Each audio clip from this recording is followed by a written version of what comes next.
Hello friends, SK correct online classes में आप सभी का हार्दिक स्वागत। आज मैं आपके सामने राजस्थान की प्रमुख झीलें एवं नदियों के बारे में बहुत ही शानदार प्रश्न उत्तर लेकर आया हूं। तो फर्स्ट क्वेश्चन आपके सामने बहुत ही शानदार साथियों, निम्न में असंगत को छांटिए। सहायक नदियां दे रखी ये सब, और ये सब मुख्य नदियां दे रखी। बांडी नदी पर हेमावास बांध बना हुआ है। लूणी नदी उसकी मुख्य सहायक नदी है। सही बात है या गलत? लूणी नदी की सहायक नदी बांडी नदी, सही बात है। पार्वती की बिलास नदी, ये भी सही बात है। और काली सिंध छापी, ये नहीं है। मेज मांगली, ये भी राइट है। तो ऑप्शन नंबर सी आपके बिल्कुल गलत हो जाएगा। काली सिंध की मुख्य नदी है, उसकी छापी नदी है, वो सहायक नदी नहीं है साथियों। अगला क्वेश्चन, डूंगरपुर में बेणेश्वर नामक स्थान पर त्रिवेणी संगम होता है, जहाँ प्रतिवर्ष बेणेश्वर मेले का आयोजन किया जाता है। ये तीन नदियाँ कौन सी है? क्या होता है? त्रिवेणी संगम होता है। कहाँ पर? डूंगरपुर में बेणेश्वर नामक स्थान पर। तो इसमें सही ऑप्शन आपके डी राइट हो जाएगा। सोम, जाखम और माई तीनों नदियाँ क्या बनाती है? त्रिवेणी संगम बनाती है। कहाँ पर? डूंगरपुर के बेणेश्वर नामक स्थान पर साथियों। ऑप्शन नंबर डी आपके बिल्कुल राइट हो जाएगा। अगला क्वेश्चन आपके सामने, सुमिलित कीजिए। क्या करना है? सुमेलित करना है। नदी उपनाम। चंबल नदी को कामधेनु कहते हैं कि नहीं कहते हैं? सही बात है। चंबल नदी को क्या कहते हैं? कामधेनु कहते हैं ना। और माही माही नदी को क्या कहते हैं? बागड़ एवं काटल की गंगा, या अमृत नदी, या वन की आशा? तो माही नदी को बागड़ की एवं काटल की गंगा कहते हैं। A1 B2 सही है। C3 घग्गर नदी को मृत नदी या दृष्टवती नदी भी कहते हैं। बनास नदी को वन की आशा भी कहते हैं। तो ऑप्शन नंबर आपके ए बिल्कुल राइट हो जाएगा। A1 B2 C3 और D4। कौन सा ऑप्शन नंबर ए आपके बिल्कुल राइट हो जाएगा। वह झील जिसके किनारे सम्राट जहांगीर ने दौलत बाग में शाहजहां ने बारहदरी का निर्माण करवाया। ऐसी कौन सी झील है जिसके किनारे सम्राट जहांगीर ने दौलत बाग और शाहजहां ने बारहदरी का निर्माण करवाया था? तो अन्ना सागर झील। ऑप्शन नंबर बी आपके बिल्कुल राइट हो जाएगा। निम्न में से किस नदी को स्थानीय भाषा में मसूरदी नदी कहते हैं? किस नदी को स्थानीय भाषा में मसूरदी नदी कहते हैं? काकनी नदी को। काकनी नदी को स्थानीय भाषा में क्या कहते हैं? मसूरदी नदी। अगला क्वेश्चन साथियों आपके सामने, कर्क रेखा को 2 बार पार करने वाली नदी कौन सी है? कर्क रेखा राजस्थान के 2 जिलों से गुजरती है, डूंगरपुर और दूसरा बांसवाड़ा। कुल लंबाई है 26 किलोमीटर राजस्थान में। और कर्क रेखा 2 बार पार करने वाली नदी कौन सी है साथियों? ए चंबल, बी माही, सी लूणी और डी बनास। तो ऑप्शन नंबर बी आपके बिल्कुल राइट हो जाएगा साथियों। माही नदी है जो कर्क रेखा को 2 बार पार करती है। पूर्णतः राज्य में बहने वाली सबसे लंबी नदी कौन सी है? पूर्णतः राजस्थान में बहने वाली सबसे लंबी नदी कौन सी है? तो बनास नदी, जो पूर्णतः राजस्थान में बहती है। राजस्थान में कौन सी नदी डूंगरपुर और बांसवाड़ा जिलों के बीच सीमा बनाती है? बहुत शानदार क्वेश्चन है ये साथियों। निम्नलिखित में से ऐसी कौन सी नदी है जो डूंगरपुर और बांसवाड़ा जिलों के बीच सीमा बनाती है? क्वेश्चन नंबर 28 के आप ऑप्शन नंबर बी राइट हो जाएगा। माही नदी। क्या माही नदी है जो डूंगरपुर और बांसवाड़ा की क्या बनाती है? सीमा। और माही नदी का आकार है यू, है ना।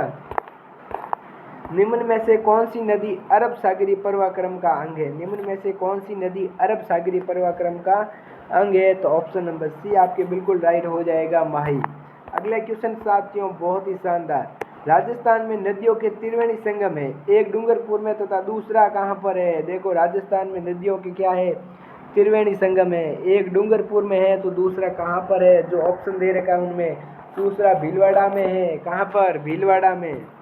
अगला क्वेश्चन, राजस्थान में सबसे बड़ा जल ग्रहण क्षेत्र निम्नलिखित में से किस नदी को कहा जाता है? राजस्थान में सबसे बड़ा जल ग्रहण कौन सी नदी करती है भाई साथियों? जल्दी से बताओ। ऑप्शन नंबर बी आपके बिल्कुल राइट हो जाएगा, बनास नदी। माना सागर झील स्थित है। माना सागर झील कहाँ पर स्थित है? सवाई माधोपुर में, जयपुर में, अलवर में या उदयपुर में? तो माना सागर झील आपके जयपुर में स्थित है। ऑप्शन नंबर बी आपके बिल्कुल राइट हो जाएगा। अगला क्वेश्चन, राज्यों की नदियों के क्रमांक 1, 2, 3, 4 वाली नदियों के क्रमिक रूप से सही नाम है। 1, 2, 3, 4 वाली नदियों के क्रमिक रूप में सही नाम क्या है? तो ऑप्शन नंबर डी आपके बिल्कुल राइट हो जाएगा। 1 पे लूणी नदी, 2 पे साबरमती, 3 पे पार्वती, 4 पे बाणगंगा नदी।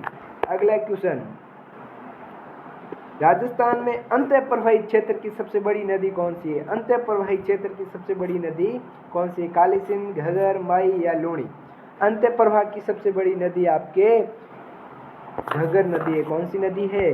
घग्गर नदी। अगला क्वेश्चन आपके सामने, पर्चा बावड़ी स्थित है। साथियों बहुत ही शानदार क्वेश्चन है। पर्चा बावड़ी कहाँ स्थित है? पर्चा बावड़ी रामदेवरा में स्थित है। अगला क्वेश्चन, जैसलमेर की गजरूप सागर झील का निर्माण किसने करवाया था? जैसलमेर की गजरूप सागर झील का निर्माण किसने करवाया था? तो केसरी सिंह ने करवाया था। किसने? केसरी सिंह ने। ऑप्शन सी राइट हो जाएगा। बूंदी की फूल सागर झील का निर्माण किसने करवाया था? बूंदी की फूल सागर झील का निर्माण किसने करवाया था? रानी फूललता ने। रानी फूललता ने करवाया था। राजस्थान की किस झील में नमक का बनाने का कार्य केंद्र सरकार द्वारा किया जाता है? राजस्थान की ऐसी कौन सी झील है जिसमें नमक बनाने का कार्य है जो केंद्र सरकार करती है? तो सांबर झील। कहाँ पर है? जयपुर में, है ना। अगला क्वेश्चन साथियों बहुत ही शानदार, शिलाओं पर उत्कीर्ण संसार की सबसे बड़ी राज प्रशस्ति राजस्थान की किस झील पर है? राजसमंद झील पर। राजसमंद झील कहाँ पर है? राजसमंद में ही है। कहाँ पर? राजसमंद में ही। अगला क्वेश्चन, राज्य में खारे पानी की झीलों की संख्या है। खारे पानी की झीलों की संख्या कितनी है साथियों? 9। कितनी है? 9। ऑप्शन बी राइट हो जाएगा।